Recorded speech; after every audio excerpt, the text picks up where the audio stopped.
All right. Well, howdy. Howdy.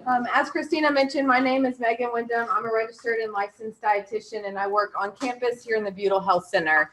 As we're going through this presentation today, please stop and ask any questions. Feel free to type them in the chat box as well. Christina will moderate that. But this is meant to be pretty informal as well. For those of you who have joined in the past, you know we're going to kind of go through things, open it up for questions at the end. But this presentation is a little bit different than the last ones. This is a little bit what I term as a dietitian. Usually things are black or white. It's this way or that way. It's kind of A, B, or C. With mindful eating, we kind of have to expand our horizons a little bit and think outside that box with more of a psychology perspective. Part of my background is a master's in public health that I did a lot of training on intuitive eating and a little bit more of how do we move people from a thinking about eating healthy to actually doing that. So I'll touch on some of that today. What I want you to really get out of this presentation is just how you think about food and to think about it in a little bit of a different perspective. Maybe not so much as, well, this is just what I do, but a little bit deeper into why am I choosing what I'm choosing and what is influencing those factors. So we'll dive into that a little bit today. Make sure this is going here. Okay, so the first thing I just want to talk a little bit about is the number one thing that most patients of mine come in with is help me with the diet. I want to lose weight. I want to be better. But when we look at these diets, deprivation in particular, they don't work for many reasons. They're usually short term. We're going to go through a whole list of fad diets at the very last presentation of this series in 2 weeks. But I just want to reemphasize that this all or none mentality and this diet perspective really doesn't work. Our body is just not trained to do that. So we've got to get deeper into what our body was made to do and how do we achieve that a little bit better. Our body is programmed to stay alive. So that's the number one function of what we're thinking about here. But what do we need? So when you've heard the term metabolism, and many of you may be thinking, yeah, as I age, my metabolism slows down. I've always had a slow metabolism. And that can be true. As we age, it does slow down. Sometimes we have, and they're very thin, about this big. And then we have others who have to really, really watch what we eat. So that's genetics and that's hereditary. And we do have to be mindful of that. But we don't want to starve ourselves in response to trying to lose weight or trying to fix our metabolism. So as we can see here, when we restrict or when we don't get enough in, our body holds on to those calories. If we think about many years ago, foragers, scavengers, we didn't know when our next meal was going to be. So that's kind of how our bodies have been trained to not really know when that's going to be.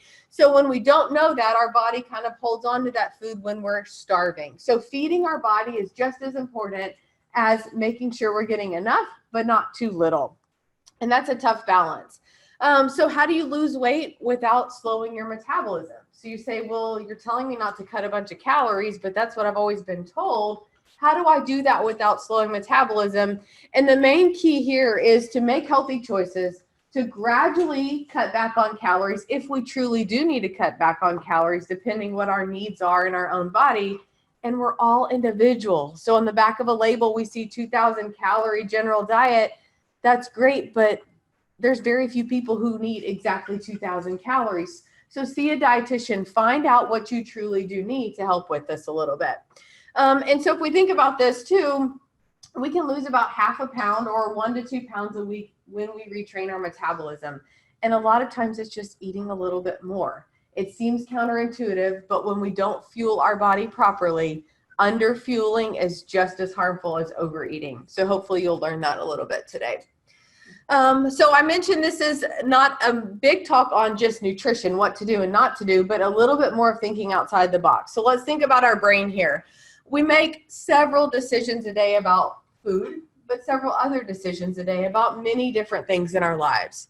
The first thing most deprivation diets call for is the removal of favorite foods, carbs, pasta, sweets, sodas, things that we love, but we say we need to cut those out. So that's what this first thing does.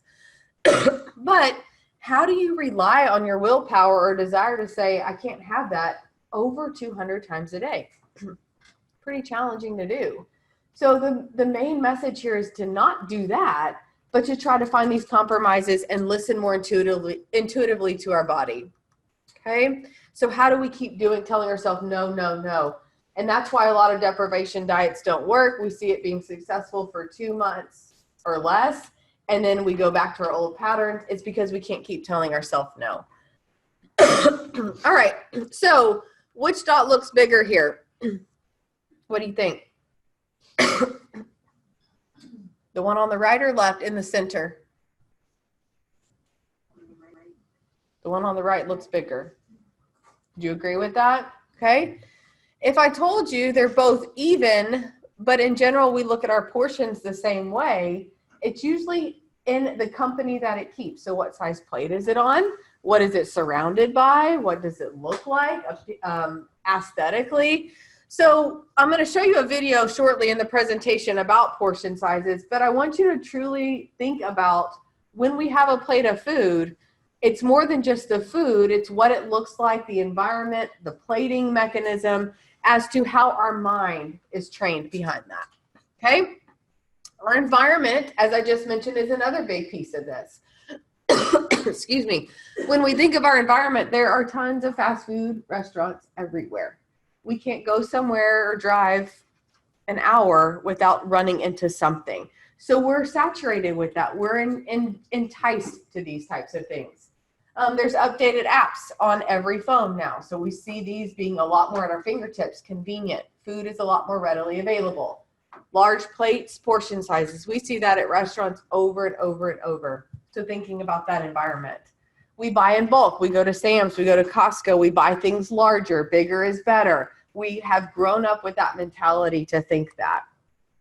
And we're all busy. And so if many of you here can think about, you have an overcommitted schedule.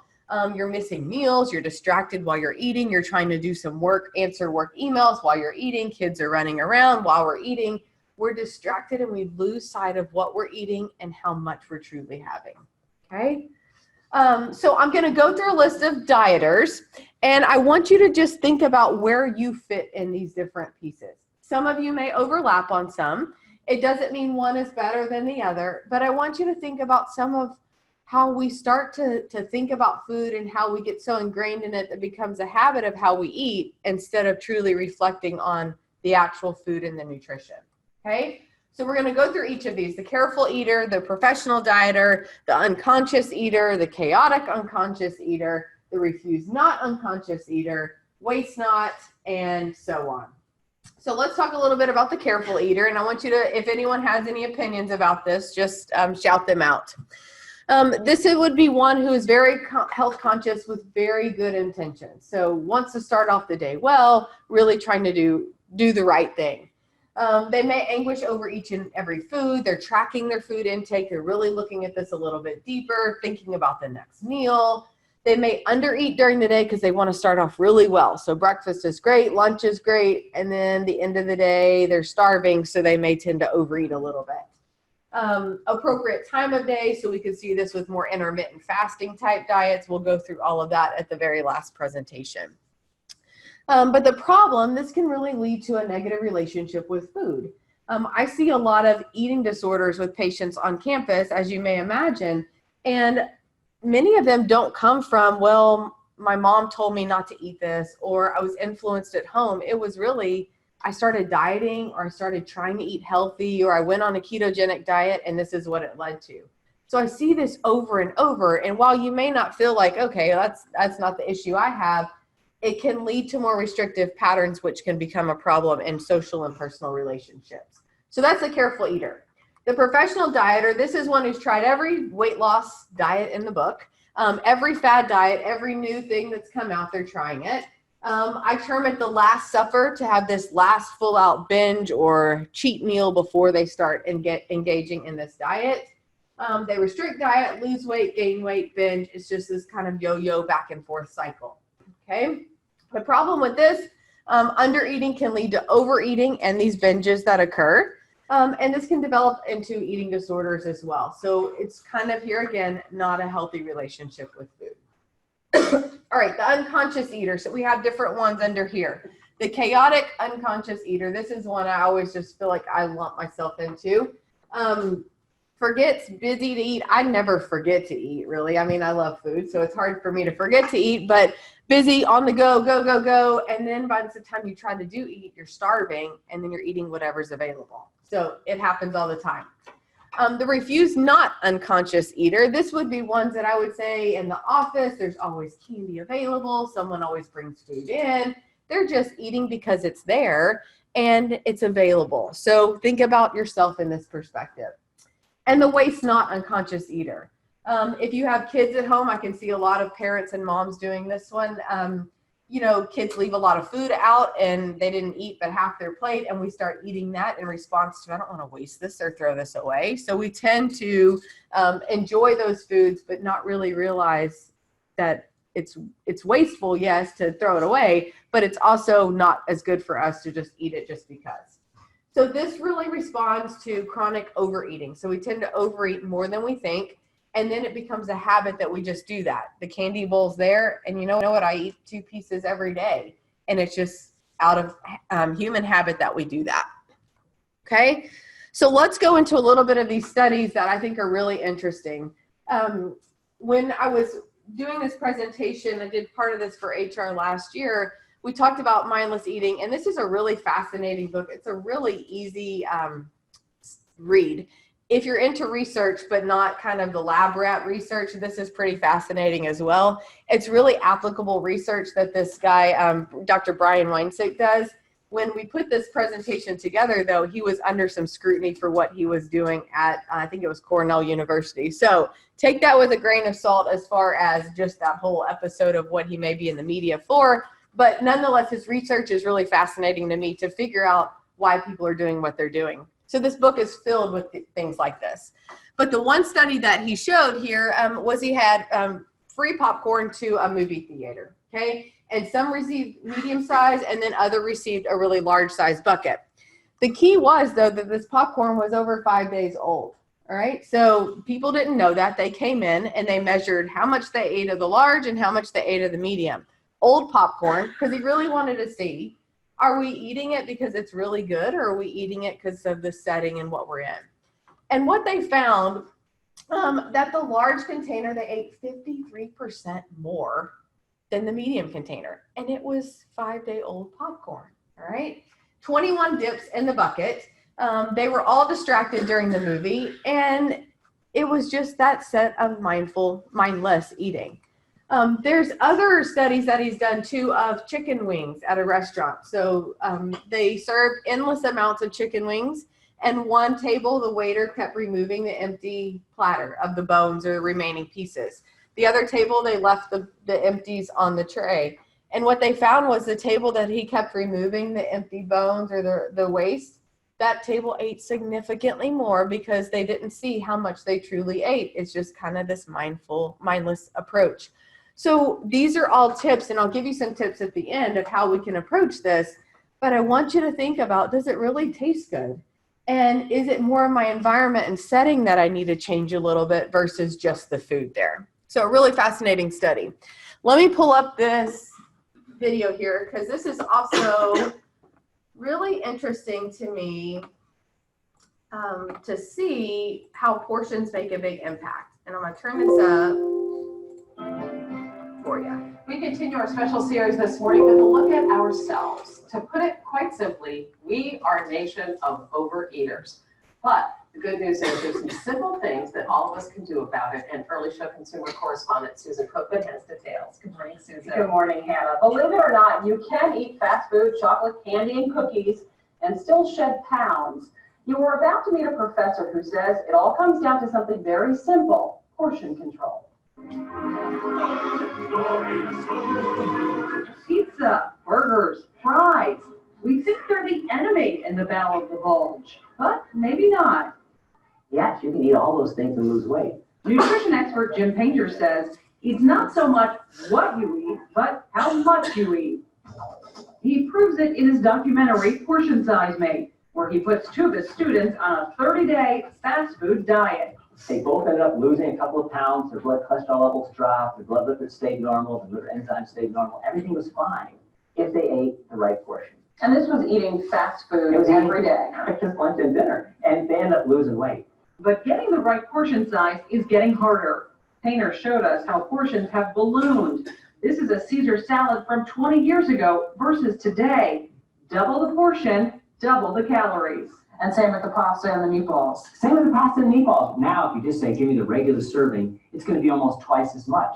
And just look at a regular burger and fries from the 50s compared to now.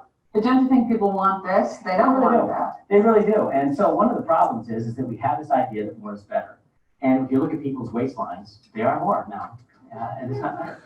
But is it possible to eat smaller portions and still be satisfied? Painter says yes. And to prove his point, he helped us set up an experiment. We invited this group of people to take part in an all-you-can-eat ice cream taste test. Take as much as you want. If you want to come back for seconds, you can come back for seconds. We started by splitting them into two separate groups. Group A was given a big scoop, big bowls, and big spoons. Group B was given a scoop, bowls, and spoons about half the size. As a result, Group A took huge portions and piled on the toppings. Once we weighed each bowl, they chowed down. Everyone in this group ate quickly. Most even came back for seconds. But watch what happened when we brought in Group B, the ones with the smaller bowls.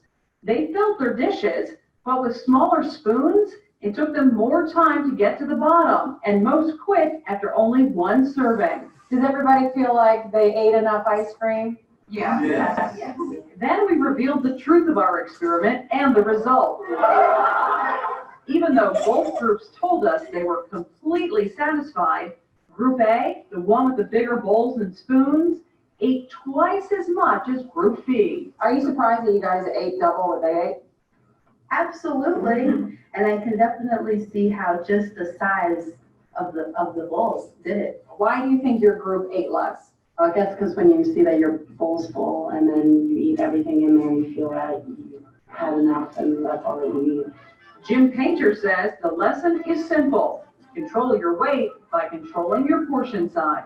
What is the appropriate size? I don't think you need to make a big calculation. And I tell people this, and I'm really serious about this. Reach down and grab your side. If there's more there between your thumb and your index finger than you want, think small and choose small.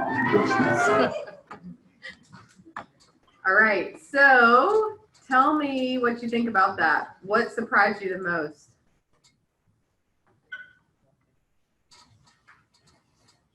How many of you see yourselves doing that on a regular, occasional basis? Yeah, right? We all do it. Restaurants may give us the only option of that plate size. We may have it at home. We find that if we can choose smaller, even buying smaller plates at home can really be a great starting point for us with this. Or choosing smaller bowls or portioning things out before we just eat out of the pint of ice cream or the half gallon of ice cream, okay?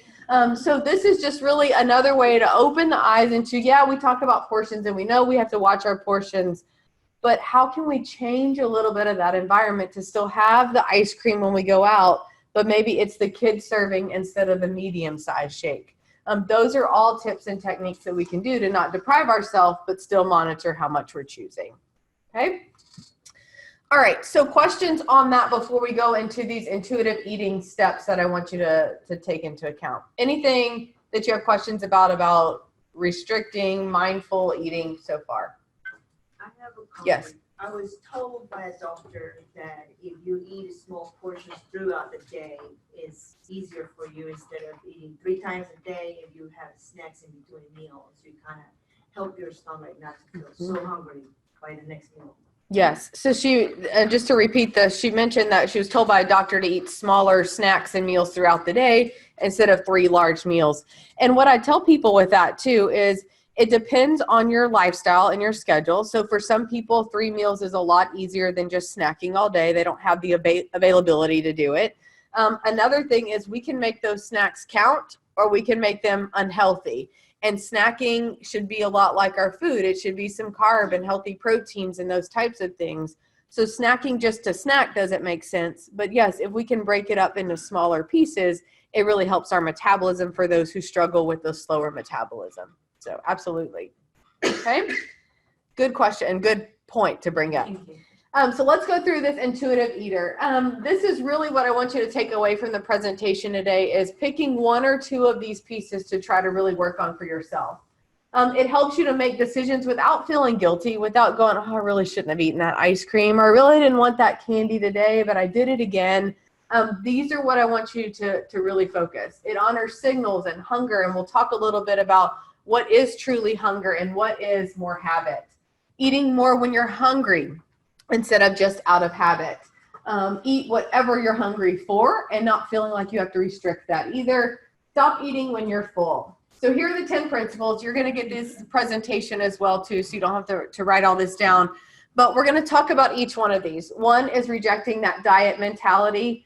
For those of you who have questions about diets or specific diets, we'll dive into that in 2 weeks at that last presentation. So this really is going to let go of the hope that this new transformation or this new ketogenic diet or this new paleo approach is going to help me lose weight finally when I've tried for years and years and years. So it helps to reject that diet principle. Honoring our hunger, this is really going to keep our body fed without the need to feel like we're always starving. So here again, it's, am I hungry? Am I not? And we're going to talk about some principles to use with that. Okay. Making peace with food. So people will come into my office a lot and say, well, I thought you were going to tell me just to eat grilled chicken salad all the time. And I was like, no, my goal for you is one is to have a healthy relationship with food and be able to have the donut, but not eat 6 at one time because we haven't had them in 6 weeks. So how can we be okay with that and making peace with that? Being able to give ourselves permission to eat whenever and wherever, but in that right portion size.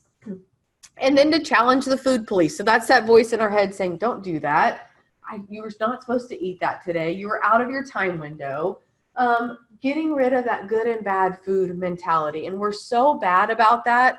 I see it in my office regularly. I catch myself saying it a lot, good versus bad. And, oh, what kind of bad foods did you eat? And if we can take that away a little bit and realize that all foods can fit, some should fit more than others, it helps us a little bit reject that, that food police voice. Okay. Here again, food isn't good or bad. It's just food. And it's nourishment for our body, and we can have all kinds of foods. And a lot of people will ask me, well, what kind of foods do you have at home? I'll tell you, there's junk in the house regularly, but then for the most part, we eat fairly healthy. And the rule at the end I'll give you is to eat well 80% of the time, but allow for that 20% junk and not healthy, because it makes it a whole lot more, you know what, I enjoyed it, but it's not something I have to have every single day. Okay. All right, number 5, respecting our fullness. So how do we know when we're full? As infants, we were born with an innate ability to say, I'm full, I'm done, don't feed me anymore. I see that with my toddler at home just this morning. He's a little over 2, and he's like, I'm done. Well, he ate maybe 4 bites of breakfast. But if I sit there and force him, he knows when he's hungry and when he's not, whereas we have conditioned ourselves to realize, oh, that cookie's right there. I'm really kind of hungry for that. We're not really hungry. We just want it. It's not necessarily a fullness versus hunger. So knowing and understanding what full feels like. How can we do that? We can eat slowly enough. A lot of times I'll tell patients to wait 30 minutes after we eat before we eat something else if you feel like you're truly hungry. And I'll give you some more tips at the end of the presentation too. Discover the satisfaction factor. This is one when you eat what you truly love. So instead of making the diet cheesecake every Thanksgiving because it's healthier, if we just made the real one and ate one piece of it instead of made the diet and ate half because it was diet and healthier, we would be a whole lot more satisfied and feel a lot better about ourselves with that. But it's hard to do because our minds aren't trained that way. We've kind of programmed ourselves to think otherwise. So trying to understand what makes us satisfied, what do we truly want, and what are things that we're just eating just because it's available if we're that unconscious eater. Okay. Number 7 is honoring your feelings without using food. This one's tough. I see this a lot. I see it in myself sometimes. I see it in a lot of students, as you can imagine, stress, relationships, environment, new changes. We tend to cope in different ways, and we all do it. Whether it's smoking or drinking or food or sleeping or not eating, we cope in different ways, and food is easy, it's available, it's more socially acceptable, so we tend to go to that. But we have to try to find ways to manage that without the food over and over. So trying to focus on, if I am anxious and I know when I'm anxious I overeat, let's try to manage the anxiety through going for a walk, calling a friend, journaling, doing something physically with our hands instead of food.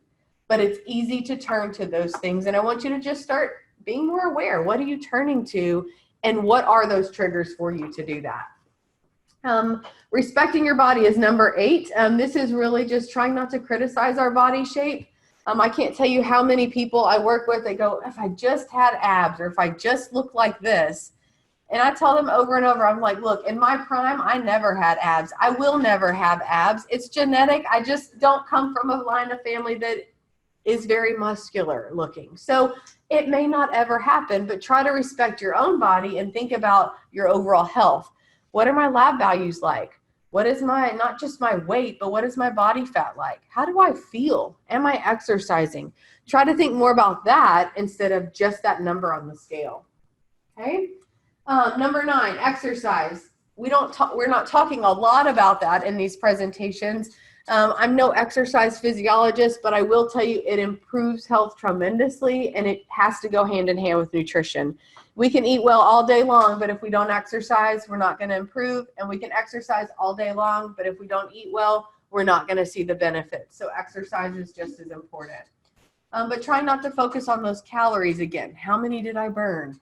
I think Fitbits have done us a great service of helping to be more aware, but sometimes a disservice because we tend to go, oh, I walked 1,000 steps today, I can go eat more.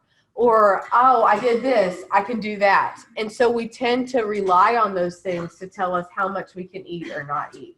Okay? And then number 10, honoring our health. So really this is more about a number on a scale. I tell that to students all the time.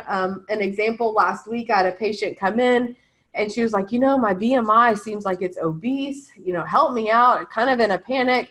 She didn't look obese physically, but I said, let's do a body composition, see what our body fat is. Her body fat's a completely normal range.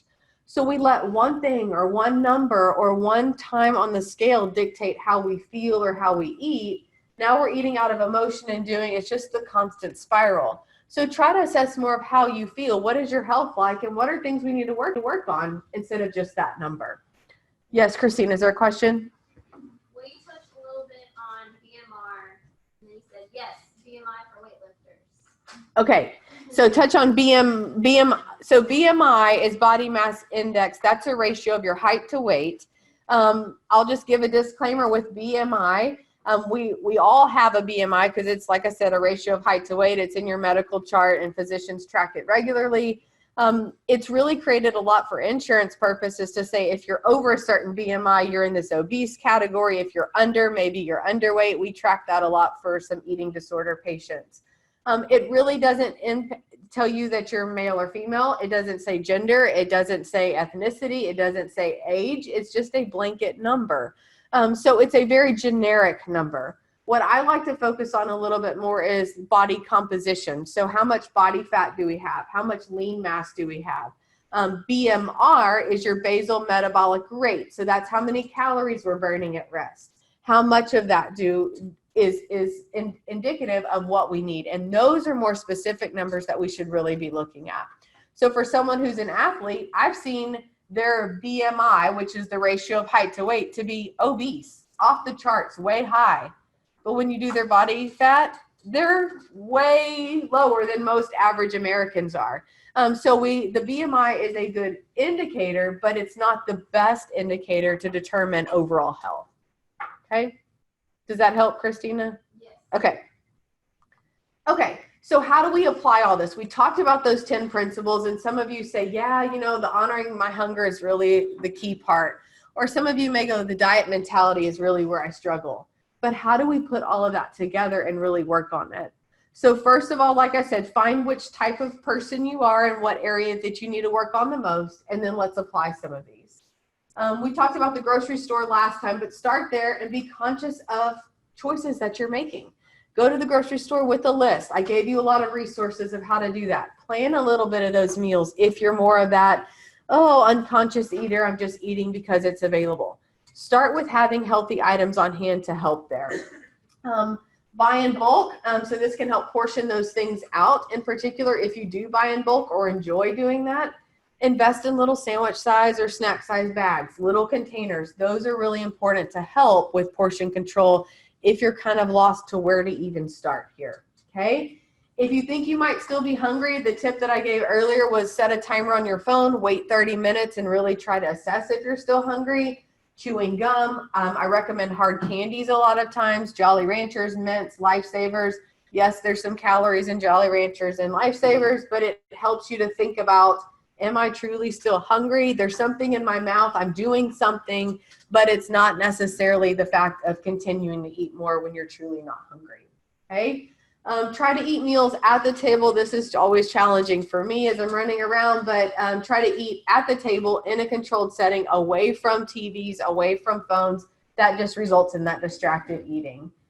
Smaller plates, smaller spoons, those are all very, very helpful to invest in. That is probably one of the first steps that I would recommend to a lot of people. Just start eating on the smaller salad plates that you have, or buy some small paper plates instead of the larger plates that you may keep at home. Put down your fork and spoon in between bites. It helps you to prevent the just continuing to eat pretty fast there again. Give gratitude and remember that food is there to feed you. At the end of the day, really remember what food is.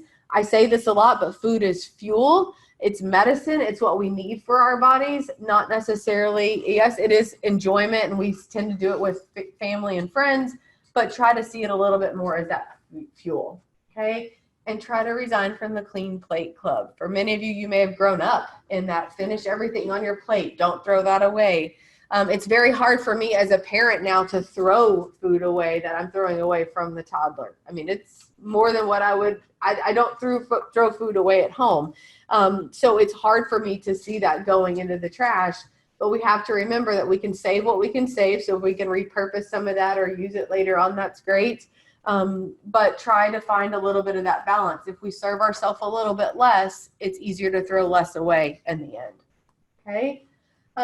You may be craving something sweet and thinking, all right, yeah, this is all great, Megan. I can do this for a week, but I'm always craving something sweet every day. These are some healthier alternatives or items that we could choose instead if you feel like that's a struggle that you have with stress or anxiety or just wanting that during the day. Salty here again, portion is key. So there's nothing wrong with cooking in bulk. We've talked about that. There's nothing wrong with buying in bulk, but portion those things out to help a little bit here. Being hungry is like being in love. If you don't know, you're probably not. So how do we know if we're truly hungry? This is one thing that I have over and over patients struggle with is, like I said, we grow up knowing, and then we lose that pretty quickly as we get older, and things just look good. They taste good. We're around people, and it makes it a little bit more enticing. So how do we truly know? So physical hunger versus emotional hunger is hard to discern, but I would encourage you to think about this little checklist as you're going through your meals. Physical hunger usually comes on gradually and can be postponed. Emotional is it's sudden, it's urgent. I need to eat right now. It's out of that emotion response, stress, environment, sadness, whatever that may be. Physical hunger usually can be satisfied with any type of food. Your emotional is usually more specific. So I'm really craving that milkshake today, or I'm really craving the French fries today. One tool that I use with patients a lot is I tell them this is the apple test. So if you feel like you're hungry but aren't really sure if you're hungry or not, I say think about, would an apple satisfy you? If you don't like apples, pick another fruit. Okay, orange. Would an orange satisfy you? And if you said, yeah, I know it would, I'm hungry, then it's truly hunger. If you said, no, I really don't want that right now, it's probably more emotional hunger than physical. So stop and take a reflection on yourself. Is this truly hunger? Would anything sound good right now? Or is it more emotional? Usually once you're full, you can stop eating once you're physically hungry. But emotional usually leads to eating until you're uncomfortably full. Oh, I really shouldn't have eaten that last bite, or I feel too full at this time. So it's really trying to put that assessment on how full am I and what point do I feel uncomfortable. Physical usually causes a satisfaction, not guilt. Emotional, we usually leave feeling guilty. I shouldn't have eaten that. Why did I do that? So an example here would be, okay, I ate a whole pint of ice cream because I was sad, versus I scooped out a half a cup to a cup of that ice cream in a bowl, sat down and ate it. You're going to feel a whole lot more satisfied, usually a whole lot less guilty than if we sat there and ate the whole pint. Okay, just some things to keep in mind for emotion versus hunger. Put yourself on this hunger scale too. So I say a lot of times we should be eating around 5 or 6. Okay, so when we're hungry, we should feel that way. We should eat till we're about 5 or 6. If you feel like you're always at a 9 or 10 or there, or always at 1 or 2, completely drained, we're under eating or we're overeating. So a lot of times when students struggle with this, when I'm working with them, and for those of you who may, put yourself on this scale before you eat and after you eat and start to see what your numbers are. And really reflect, am I waiting too long to eat and I'm always at a 1? I'm irritable, I'm getting lightheaded, I'm kind of fainting feeling. Or am I overeating every time and I'm always at a 10? It will help you to truly assess where you can do some work.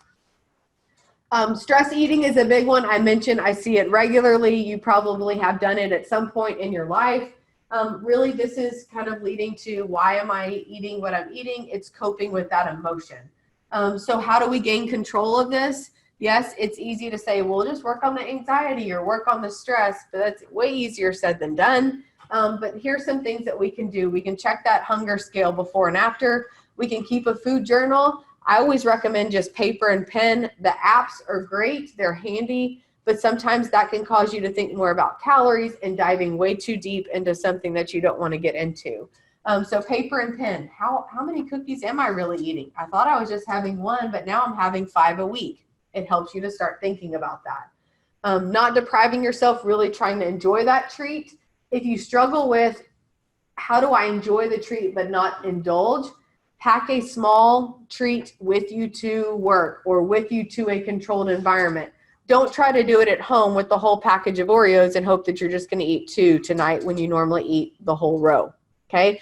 Do it in a controlled environment. Take it with you and pack that with you. Healthy snacks are always great, but here again, it's that moderation. Enjoy the sweet treats as well. Okay? So let's go through a few tips here and then we'll open it up for some questions. I mentioned this already, but I really try to emphasize in my own life, in patients' lives, in your own arenas, think about 20% more or less. So we always say stop eating when you're full. That's easier to do for some than others. But most other cultures stop eating when they're no longer hungry. They just eat until 80% full. Okay? Think 20% less. So just shout 20% less on our plate than what we think we might need. This goes for kids. This goes for adults. This goes for anyone in your family. And try to make those choices eating well 80% of the time and allow for those treats and those sweets 20% of the time. Okay? And then including more fruits and vegetables. We mentioned that already. All right. See your food. Try to really assess how much you really have on your plate. So put it on your plate. A smaller plate looks a whole lot more full with the same amount of food as a larger plate does. So those are all tips to help you, but instead of going back for seconds multiple times. Finish that, wait 30 minutes, and then go back if you're truly feeling those signs of hunger. I'm a little lightheaded. My stomach is growling. It's been more than an hour since I ate. Those can all be signs of hunger. This one's hard as well, but if you ever get into the habit of portioning things out, I promise you your weight will go down and you'll be a healthier person for it. This goes for ice cream, this goes for chips, this goes for candy, this goes for you name it. Portioning it in small bags, putting it in a plate, in a bowl, eating it away from the kitchen, eating it away from that large bag. We know we eat less when we do that. Another tip that I use for students is when you eat a piece of chocolate candy, keep the wrapper out in front of you on your desk, in your pocket, wherever you are. You'll really start to realize how many you've had, as opposed to that chicken wing example, keep throwing them away. We start to forget how many we've truly had. See how much food you've had. I mentioned this already. Bottle caps too. So if you tend to go, well, I don't even realize how many drinks I had. It was free. they were just kept supplying it, put the little bottle caps in your pocket or keep them with you to start to recognize how many you've really had with that. So this is just one way to slow down a little bit and be more careful. It takes 20 minutes for our body and brain to signal that we're truly full and satisfied. That's why I say wait at least 30 minutes until we try to eat again if you feel like you're hungry. Okay.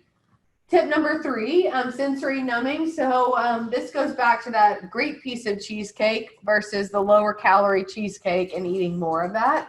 Our senses usually respond most intently to the first bite of anything.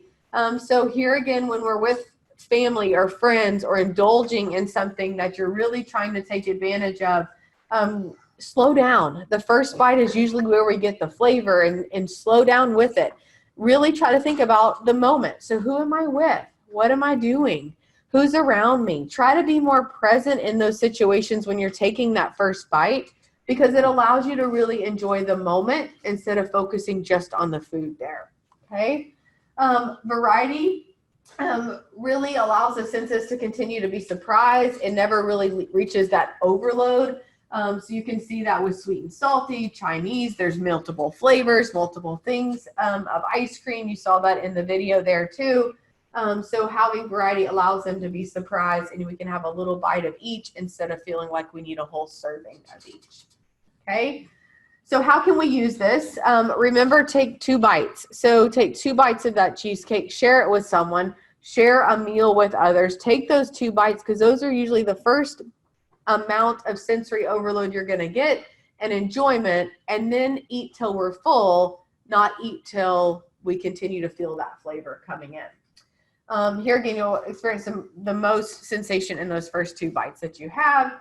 So order the cake at the end of dinner, but split it with someone. Don't feel bad about ordering the kid-sized portion of a sweet treat or taking those cookies with you to work if you really love them, but it's easier to eat 2 at work than 5 at home. Those are all great ways that we can enjoy treats without overindulging there. Okay, so I want to open it up for some questions. We do have a few minutes here, but is there anything in the presentation, like I said, it's less about food, but more of the mindful piece of why we do what we do. Was there anything that maybe surprised you, caught your attention, questions about, anything you want me to dive deeper into?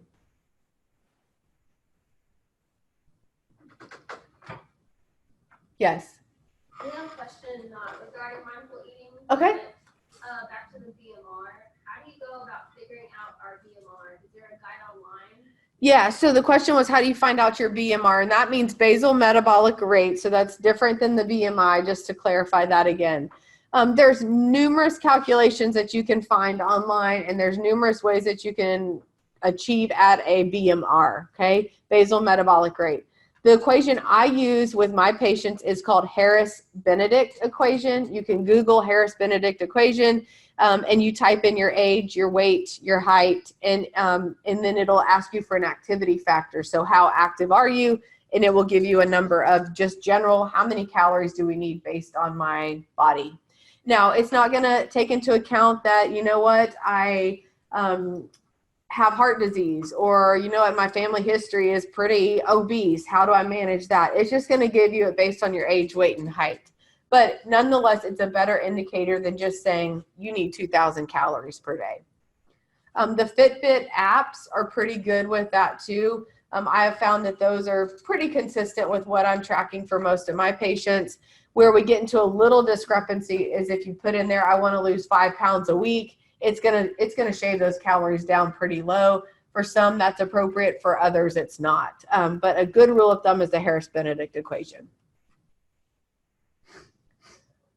Yes, ma'am. Do you have suggestions on how to persuade other members of your household to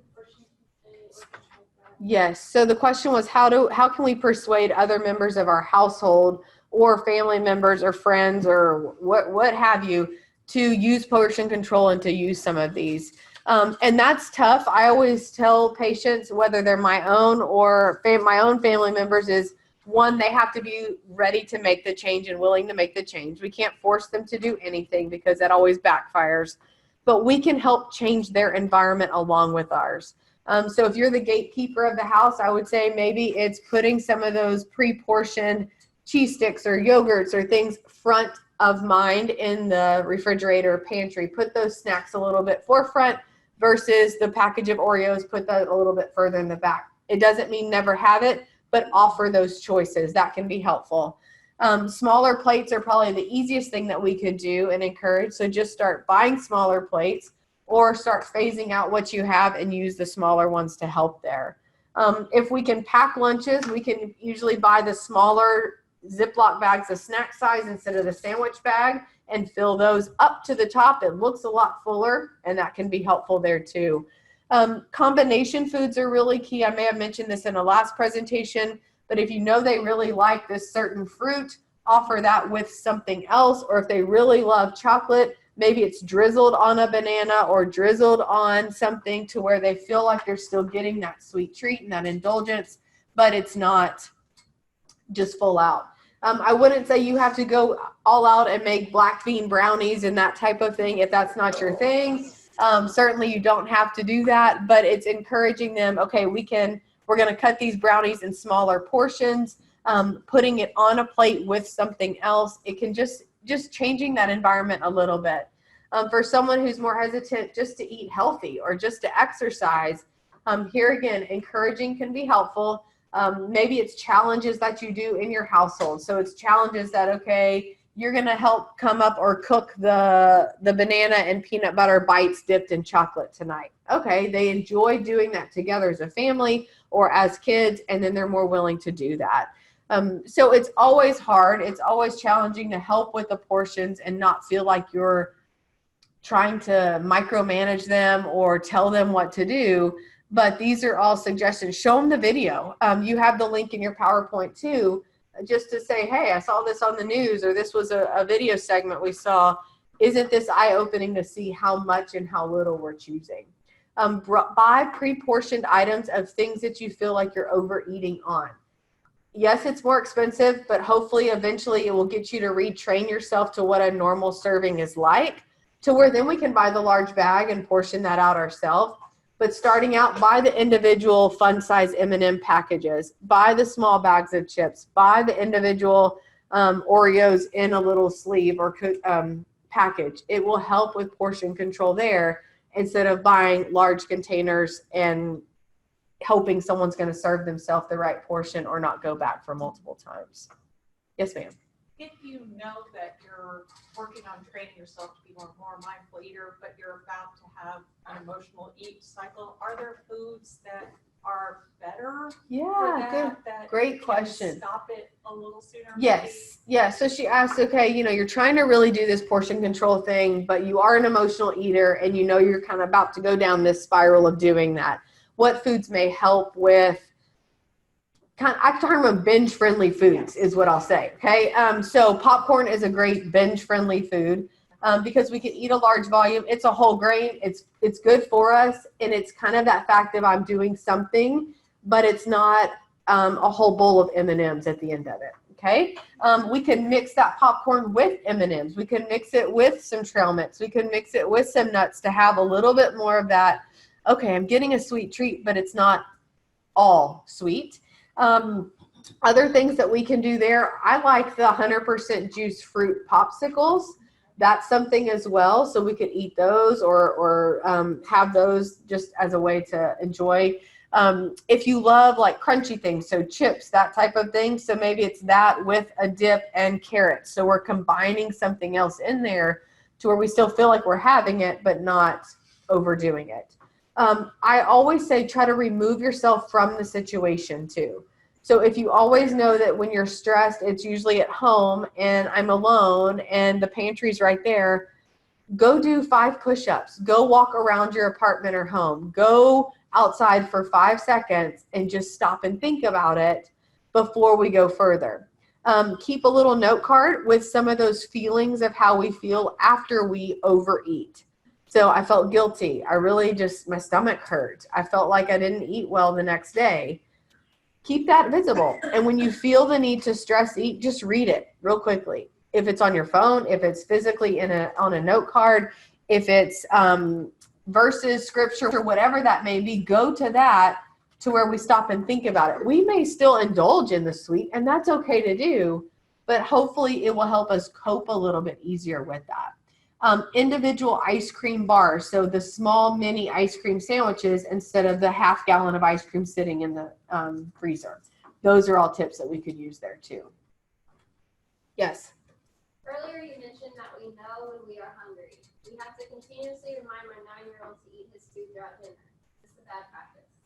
Okay, so I mentioned, we know when we're hungry, but with kids, 9-year-olds or even younger, I have to constantly remind him to eat. I'm right there with you. I feel like I do it every day. It's like, Reed, eat your food. Reed, you need to eat your breakfast. And he's just distracted maybe with something else, truly may not be hungry. And as a dietitian, I want him to eat the best foods, but I also have to remember he's going to eat when he's hungry.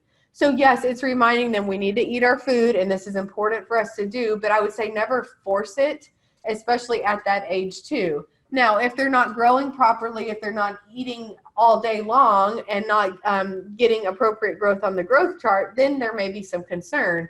But if they're growing appropriately, there's going to be some days, and you and I feel it too, where we're more hungry than others. And then some days we're not as hungry. So it's okay to keep encouraging them to eat, but I would say never force them to eat, to say, you have to finish this before we get up from the table, because then that sets up where many of you feel like you are now with, I don't really know when I'm full or not. And it kind of ingrains that in their mind. Yes? So along those lines, I have a 4-year-old that never wants to eat at the same time as the family, but then within half an hour to an hour of being done with the meal, she wants a snack. And usually we just pull out what we already ate as a family and said, okay, you can eat this. But what she really wants is she just wants to eat applesauce and cheese crackers for dinner. Yeah. So a family that eats at a normal time, but you said 4-year-old doesn't want to eat at that same time, but then 30 minutes later they're asking for a snack. And usually, if we can try to retrain them to know this is when we eat as a family. So we're going to eat now. If they want the applesauce at that time, I would offer it. If they want the cheese crackers at that time, I would offer it. But you don't want to be an open kitchen for hours, right? And cleaning things up and short order cook is kind of what I call it. So try to offer what they're going to eat with you. And if they don't want it, then you don't. If they go to bed hungry, they'll probably be okay the next day. But they have to learn a little bit of this is when we're going to eat. And maybe it's not. Maybe you offer the applesauce and 1 or 2 of those crackers with dinner. If that's all your daughter, is it daughter you said, daughter eats, that's fine. But knowing that, okay, in 30 minutes, we're not all eating again. This is the time that we do. And it just is going to be a gradual process there. Start with, okay, tonight you can just have the applesauce after dinner. But tomorrow, now it's, 3 days later, we're going to stop that, and now we're going to eat it at dinner instead of later. So start small with it, not just a cold turkey. No, you can't have anything after dinner. Okay? Yes. I just want to mention that I went through, I signed up for a challenge, and we had this diet. And one thing that I learned through that is drink water. Yes. Lots of water. That's something that I drink a lot of coffee, but I don't drink water. Excellent point. And so that's something that helped me a lot. Yeah, she mentioned she went to kind of a workshop or series, and they were talking about drink more water. And you're absolutely right. And I failed to mention that in here. But sometimes we're not even hungry. We're just thirsty. And so if we stay hydrated throughout the day, it will help. I will say coffee, caffeine, teas are sometimes an appetite suppressant. So we tend to drink those a lot during the day and we don't feel hungry. And then later at night, we're not drinking them and then we're overeating because we're so hungry we didn't eat anything all day. So water is going to be your best benefit, or any type of non-caloric beverage during the day to stay hydrated without the extra caffeine to help prevent that feeling of, well, I'm not hungry and feeling like I'm full. Okay, but that's an excellent point to bring up.